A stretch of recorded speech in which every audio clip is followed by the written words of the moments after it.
बहुत स्वागत है। देश के 55 लाख कर्मचारी और 69 लाख पेंशनर्स के लिए बड़ी राहत की खबर है, बड़ी खुशखबरी है।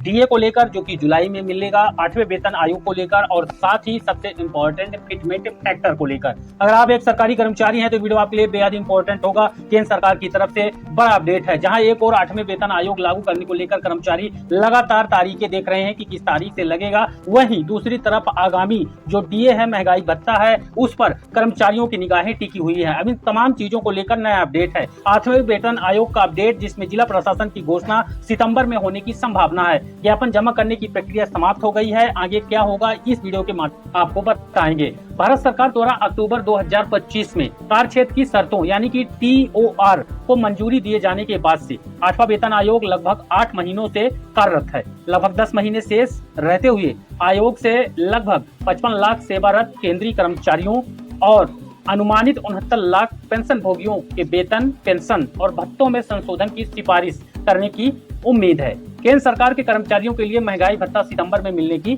संभावना है। केंद्र सरकार एक कैलेंडर वर्ष में 2 बार महंगाई भत्ता घोषित करती है।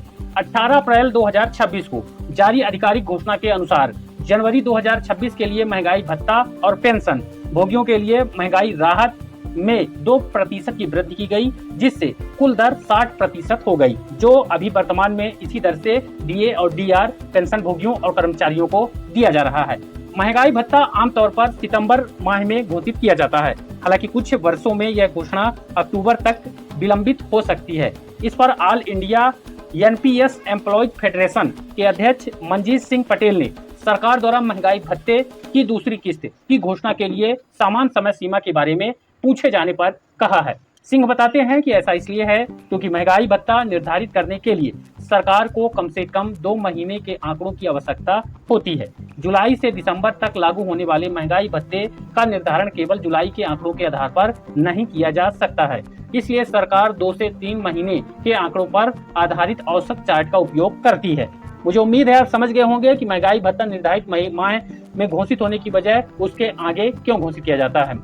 इस पर केंद्र सरकार के कर्मचारियों के लिए महंगाई भत्ता यानी डीए की गणना श्रम ब्यूरो द्वारा जारी अखिल भारतीय औद्योगिक श्रमिक उपभोक्ता मूल्य सूचकांक यानी कि AICPI IW के आंकड़ों के आधार पर किया जाता है। अप्रैल 2026 के लिए नवीनतम AICPI IW में 0.8 अंकों की वृद्धि दर्ज की गई है और यह 149.9 पर पहुंच गया है। केंद्र सरकार के कर्मचारियों के लिए जुलाई 2026 का महंगाई भत्ता यानी कि डीए दर ब्यूरो द्वारा जारी की गई मई और जून 2026 के AICPI IW आंकड़ों पर निर्भर करेगा। वहीं आपको बता दें कि 8वें CPC ज्ञापन प्रस्तुत करने की जो अंतिम तारीख थी वह खत्म हो चुकी है सुझाव की।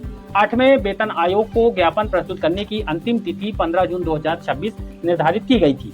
आयोग ने सरकारी अधिकारियों, कर्मचारियों और पेंशन भोगियों की विभिन्न श्रेणियों के लिए वेतन, भत्ता और पेंशन संरचनाओं की सिफारिश करने हेतु अपनी आधिकारिक वेबसाइट पर ज्ञापन प्रस्तुत करने की प्रक्रिया शुरू कर दी थी। इस पर केंद्र सरकार के कर्मचारी संघों और संगठनों ने 8वें CPC के समक्ष अपने सुझावों में मुख्य रूप से वेतन, पेंशन और सेवानिवृत्त लाभों में सुधार पर ध्यान केंद्रित किया है। प्रमुख मांगों में उच्च उपयुक्तता कारक और न्यूनतम मूल वेतन में पर्याप्त वृद्धि शामिल करने का सुझाव दिया गया। कर्मचारी संगठनों ने पुरानी पेंशन योजना जिसको OPS को बहाल करने या NPS बटे UPS ढांचे की समीक्षा करने की मांग भी जताई है। इसके अलावा वे HRA जोखिम भत्ता, बोनस, अवकाश लाभ और अन्य सेवा संबंधी सुझावों में सुधार की मांग भी कर रहे हैं। 15 जून को ज्ञापन प्रस्तुतियां बंद होने के साथ ही 8वां केंद्रीय वेतन आयोग ने हितधारकों के साथ परामर्श का एक महत्वपूर्ण चरण पूरा कर लिया है।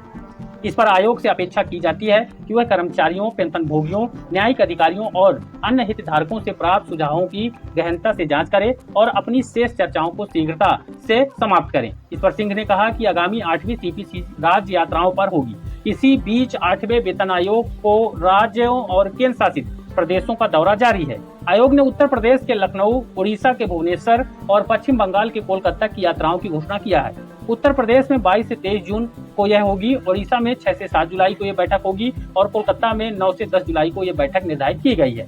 आयोग ने हाल ही में दिल्ली, लद्दाख, जम्मू और कश्मीर, हैदराबाद, तेलंगाना और महाराष्ट्र में हितधारकों के साथ परामर्श पूरा किया है।